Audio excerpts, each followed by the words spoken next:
नमस्कार दोस्तों, एजुकेशन 24 में आपका स्वागत है। दोस्तों आज का ये वीडियो बहुत ही खास होने वाला है क्योंकि आज के इस वीडियो में मैं आपको बताऊंगा कि लिखावट कैसे सुधारा जाए। दोस्तों बहुत सारे लोग कमेंट कर रहे थे कि सर एग्जाम्स चल रहा है और हमारी राइटिंग जो है बहुत ख़राब है, हमें आप बताइए कुछ ऐसे टिप्स जिससे हमारी राइटिंग सुधार हो सके। तो दोस्तों इस वीडियो को पूरा अंत तक जरूर देखिएगा। इस वीडियो में आपको 6 ऐसे टिप्स बताऊँगा जिसका यूज़ करके आप अपनी राइटिंग को सुधार सकते हैं। तो दोस्तों आइए देर न करते हुए वीडियो को शुरू करते हैं और जानते हैं कि कैसे हम अपनी राइटिंग को सुधार सकते हैं। दोस्तों देखिए, राइटिंग सुधारने से पहले आप समझ लीजिए, सबसे पहला पॉइंट ये है, पोजीशन के बारे में समझ लीजिए। दोस्तों देखिए, यहाँ पे पोजीशन के बारे में ये बता दो आपको। देखिए होता क्या है कि जब हम घर पे होते हैं तो या तो हम अपने टेबल पे बैठ के लिखते हैं या फिर हम ज़मीन पे बैठ के लिखते हैं। तो दोस्तों जब हम ज़मीन पे बैठ के लिखते हैं तो हमारा जो कोहनी होता है दोस्तों हाथ का, वो हमारे पैर के सहारे रहता है और हम जो है, हमारा हाथ जो है कापी पर रहता है, हमारा कोहनी जो है पैर पे रहता है। लेकिन जब हम परीक्षा में जाते हैं दोस्तों, तो परीक्षा में हमें बेंच के ऊपर बैठ के लिखना होता है। तो होता क्या है कि हमारा जो पोजीशन है बैठने का, वो मैच नहीं करता है और इस वजह से दोस्तों हमारा हाथ जो है वो अच्छे तरीके से न बैठने की वजह से हमारा राइटिंग ख़राब हो जाता है। तो सबसे पहले आपको पोजीशन का ध्यान देना है। जब आप घर पे हो तो कोशिश कीजिए कि आप जो है बेंच के ऊपर या टेबल के ऊपर बैठ के लिखें और आपका जो हाथ है दोस्तों आपके पैर पे न रहे। ठीक है, जब हम घर पे लिखते हैं, बैठ के लिखते हैं, ज़मीन पे लिखते हैं या घर पे चौकी पे बैठ के लिखते हैं या टेबल पे बैठ के लिखते हैं, तो हमारा जो, या सो के लिखते हैं दोस्तों, कुछ लोग बेड पे बैठ के लिखते हैं, तो कुछ लोग का जो हाथ है दोस्तों वो पैर के ऊपर रहता है और पैर का सहारा लेके अगर आप लिखते हैं तो इससे आपकी आदत बन जाती है, आपका पोजीशन जो है सेट हो जाता है। और उसके बाद जब आप परीक्षा में जाते हैं तो परीक्षा में आपको पता है कि बेंच के ऊपर हाथ रख के लिखना होता है, तो वहाँ पर दोस्तों डिसमैच होने की वजह से, हमारा पोजीशन डिसमैच होने की वजह से हमारी राइटिंग जो है ख़राब हो जाती है। तो सबसे पहले आप पोजीशन का ध्यान रखें। जब आप घर पे लिखने का प्रैक्टिस कर रहे हैं तो घर पे जो है कि आप बेंच पे बैठ के लिखने का प्रयास कीजिए। उसके बाद दोस्तों दूसरा पॉइंट की बात करें तो दूसरा पॉइंट है दोस्तों सीधा या टेढ़ा लिखने वाले। अब दोस्तों यहाँ पे दूसरा पॉइंट समझिए, बहुत ही महत्वपूर्ण है। दोस्तों कुछ लोग क्या करते हैं, कुछ लोग सीधा लिखते हैं, बहुत सारे लोग सीधा लिखते हैं और कुछ लोग दोस्तों टेढ़ा लिखते हैं। तो यहाँ पे दोस्तों मैं आपको बता दूं, देखिए यहाँ पे जो लोग सीधा लिखते हैं उन लोगों के लिए पहले है, अगर आप शब्दों को सीधा लिखते हैं तो आप शब्दों को सीधा लिखने का प्रैक्टिस कीजिए। ठीक है, आप सीधा सीधा लिखिए। और कुछ लोग दोस्तों 100% में से 10% या 20% लोग ऐसे होते हैं जो टेढ़ा लिखते हैं शब्दों को। तो अगर आप टेढ़ा लिखते हैं तो इसको दोस्तों आप टेढ़ा ही लिखिए और नेचुरल तरीके से आप जो है प्रैक्टिस कीजिए। अगर आप सोचेंगे कि मैं टेढ़ा लिख रहा हूँ और मैं सीधा लिखना शुरू करूँ तो दोस्तों ये आपके लिए पॉसिबल नहीं होगा, क्योंकि शुरू से जो है बचपन से आप टेढ़ा लिखते हुए हैं, तो आगे भी आपको क्या करना है, टेढ़ा लिखने में ही, इसमें ही सही तरीके से इम्प्रूव करना है। और अगर आप सीधा लिखते हुए आ रहे हैं तो इसको इम्प्रूव कीजिए ताकि आप टेढ़ा ना लिखें। और जो लोग टेढ़ा लिखते हैं वो ये सोचें कि आपका शब्द जो है अच्छे तरीके से दिखे और आकर्षक दिखे। तो इसके लिए आपको ध्यान देना है, आप अगर सीधा लिखते हैं तो सीधा लिखिए और अगर आप टेढ़ा लिखते हैं तो सीधा टेढ़ा लिखिए। आपको अपनी जो नेचुरल हैंड राइटिंग है उसको बेकार नहीं करना है। आप जिस तरीके से लिखते हैं उसी तरीके से लिखिए। बस आपको क्या करना है, अगर आप सीधा लिखते हैं तो सीधा लिखिए, टेढ़ा लिखते हैं तो टेढ़ा लिखिए। लेकिन टेढ़ा लिखने में ये नहीं कर रहा हूँ कि शब्दों को इधर उधर करके लिखिए, नहीं, टेढ़ा में लिखने में भी एक लिखावट होती है, अगर उस तरीके से लिखेंगे तो अच्छा लगेगा। उसके बाद दोस्तों तीसरे पॉइंट की बात करते हैं हम। तो तीसरा पॉइंट दोस्तों हमारा है कि शब्द के ऊपर दोस्तों इस तरीके से जो लाइनिंग खींची जाती है उसको सीधा खींचिए। देखिए लिखते समय होता क्या है, परीक्षा के अंदर भी चाहे घर पे भी हम लिखते हैं, तो दोस्तों देखिए यहाँ पे मैं ऊपर लाइनिंग नहीं खींचाऊँ। तो मेरे कहने का मतलब ये तीसरे पॉइंट के अंदर कि अगर आप जो है अपनी राइटिंग को सुधारना चाहते हैं तो शब्दों के ऊपर जो है दोस्तों ये जो खींचा जाता है लाइनिंग, इसको सीधा खींचिए। अगर आप शब्दों के ऊपर की लाइनिंग अगर सीधा खींचेंगे तो इससे दोस्तों आपकी जो हैंड राइटिंग है वो आकर्षक दिखेगी और इससे शब्द भी अच्छे दिखेंगे। दोस्तों देखिए यहाँ पे लाइनिंग नहीं खींचा गया था, मैं यहाँ पे लाइनिंग खींच रहा हूँ, तो ये शब्द कितने अच्छे लग रहे हैं। ठीक है, और नीचे के 3 लाइनों में ऊपर, इसके ऊपर जो है लाइनिंग नहीं खींची गई है, तो ये शब्द कैसे दिख रहा है।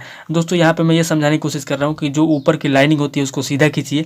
और कुछ लोग क्या करते हैं कि लाइनिंग जो है थोड़ा टेढ़ा करते हैं, लाइनिंग खींचते समय ऊपर कर देते हैं, नीचे कर देते हैं। जैसे यहाँ पे है, इसको कुछ दो इस तरीके से खींच देते हैं। ठीक है, इस तरीके से दोस्तों अगर आप खींचेंगे लाइनिंग को, ध्यान से देखिए, इस तरीके से अगर आप लाइनिंग को खींचेंगे तो इससे क्या होगा दोस्तों, देखिए इससे आपकी जो राइटिंग है वो खराब हो जाएगी। तो आपको कोशिश करना है कि आप जो शब्द के ऊपर की इसकी जो लाइनिंग है वो लाइनिंग आप सीधा खींचिए। एक दो दिन में नहीं होगा, आपको प्रैक्टिस करना पड़ेगा, लगातार प्रैक्टिस करेंगे तो इससे दोस्तों बहुत सारे लोग कहेंगे कि सर फास्ट लिखना है। तो फास्ट लिखने वालों के लिए है कि जब आप ऊपर लाइनिंग को सीधा लिखना खींच लेंगे, लाइनिंग अगर आप सीधा खींच लेते हैं तो आप जितना फास्ट चाहें उतना फास्ट लिख सकते हैं, क्योंकि शब्दों के ऊपर जो लाइनिंग है अगर वो सही रहेगी तो आप किसी भी तरीके से लिखेंगे तो आपकी राइटिंग अच्छी होगी। और यहाँ पर देख लीजिए दोस्तों, यहाँ पर जो लिखा गया है इसके ऊपर की जो लाइनिंग है वो टेढ़ा है, तो ये शब्द जो है अच्छा होते हुए भी खराब दिख रहा है। तो आपको ऊपर की लाइनिंग जो दोस्तों सीधा रखना है और सीधा खींचने का प्रयास करना है। 1-2 दिन में नहीं होगा, इसको लगातार प्रैक्टिस करना होगा। ठीक है, अब चलिए आगे बढ़ते हैं और जान लेते हैं। दोस्तों देखिए अगले स्टेप में आपको ध्यान देना है, अगले स्टेप में आपको शब्दों को सीधा लिखना है। यहाँ पे बहुत बड़ा पॉइंट आता है, शब्दों को सीधा लिखना।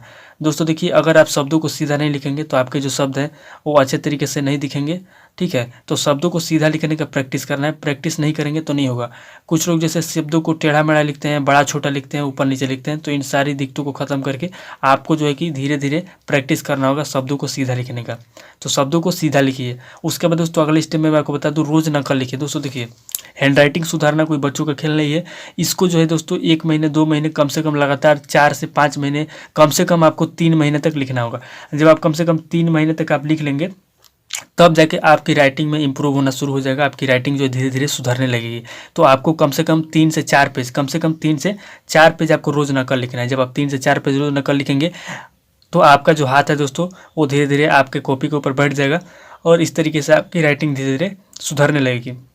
अब अगले स्टेप में बात करते हैं दोस्तों पेन के ऊपर। सही पेन का चुनाव कीजिए। दोस्तों देखिए, होता क्या है कि हम जो है बचपन से लिखते हैं तो कभी 3 रुपये की पेन से लिखेंगे, कभी 5 रुपये की पेन से लिखेंगे, कभी 10 रुपये की पेन से लिखेंगे। तो हम जो है हर महीने पेन चेंज करते रहते हैं। कुछ लोग हर हफ्ते पेन चेंज करते रहते हैं। कभी किसी और कंपनी का पेन लेंगे, कभी किसी और कंपनी का पेन लेंगे, कभी जेल पेन से लिखेंगे, कभी बाल पेन से लिखेंगे। तो यहाँ पे दोस्तों आपको हमेशा ध्यान रखना है, आप किसी ऐसे पेन का चुनाव कीजिए जिससे आपकी जो हाथ है दोस्तों उस पर बैठ जाए और आपका जो पेन रहेगा दोस्तों वो ज़्यादा भारी नहीं होना चाहिए, ज़्यादा हल्का भी नहीं होना चाहिए। कुछ लोग जो है बहुत भारी पेन यूज़ करते हैं तो इससे उनका हाथ परीक्षा के अंदर दर्द करने लगता है, और कुछ लोग बहुत हल्का पेन यूज़ करते हैं तो उससे उनकी राइटिंग खराब हो जाती है। तो आपको ऐसे पेन का चुनाव करना है जिससे लिखते समय ना तो आपका हाथ दर्द करे और ना पेन ज़्यादा हल्का हो, ताकि आपकी राइटिंग खराब ना हो। तो आपको सही पेन का चुनाव करना है। आपको ऐसे बाल पेन्स आते हैं जिसका यूज़ कीजिए, बाल पेन से लिखिए और एक ही पेन का चुनाव कीजिए। हमेशा एक ही पेन से लिखिए, उससे आपकी राइटिंग बैठ जाएगी और आपका हाथ भी उस पेन के ऊपर बैठ जाएगा। इससे आपका क्या होगा कि राइटिंग आपकी अच्छी हो जाएगी। तो दोस्तों ये तरीके थे जिसकी वजह से आप जिस तरीके से मैं आपको बताया इस तरीके से आप जो है कि अपने राइटिंग को सुधार सकते हैं।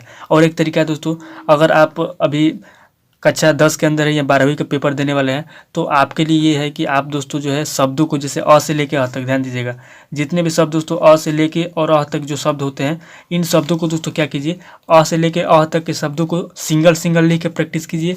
और उसके बाद क से लेके ज्ञ तक जो शब्द होते हैं, क से लेके ज्ञ तक जो शब्द होते हैं, इनको सिंगल सिंगल लिखने का प्रैक्टिस कीजिए, ताकि आगे चल करके जो आपके शब्द है और अच्छे तरीके से लिखना, मतलब आपके शब्द जो हैं और अच्छे तरीके से आकर्षक दिखेंगे और आपकी राइटिंग और अच्छी इंप्रूव हो जाएगी। तो दोस्तों इस तरीके से जो है कि आप अपनी राइटिंग को सुधार सकते हैं। और नकल लिखे, डेली नकल लिखना होगा दोस्तों, क्योंकि 1-2 दिन अगर आप लिख के छोड़ देंगे तो उससे आपकी राइटिंग नहीं सुधरेगी।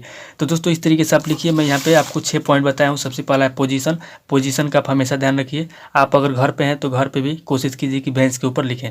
और शब्दों को सीधा अगर लिख रहे हैं तो सीधा लिखिए, अगर टेढ़ा लिखते हैं तो टेढ़ा लिखिए, उसी के अंदर इंप्रूव करिए। उसके बाद दोस्तों ऊपर सीधा कीजिए, मैं आपको बता दिया लाइनिंग सीधा कीजिए ताकि देखने वाले को अच्छा लगे। और शब्दों को दोस्तों सीधा लिखिए, टेढ़ा नहीं लिखना है। और रोज़ 3 से 4 पेज नकल लिखिए और सही पेन का चुनाव कीजिए। अगर आप इन 6 पॉइंट को ध्यान देते हैं तो आपकी राइटिंग दोस्तों 100% सही हो जाएगी। तो दोस्तों आज इस वीडियो को यहीं पे क्लोज करता हूँ और मिलता हूँ आपसे नेक्स्ट वीडियो में किसी नेक्स्ट टॉपिक के ऊपर। थैंक यू दोस्तों।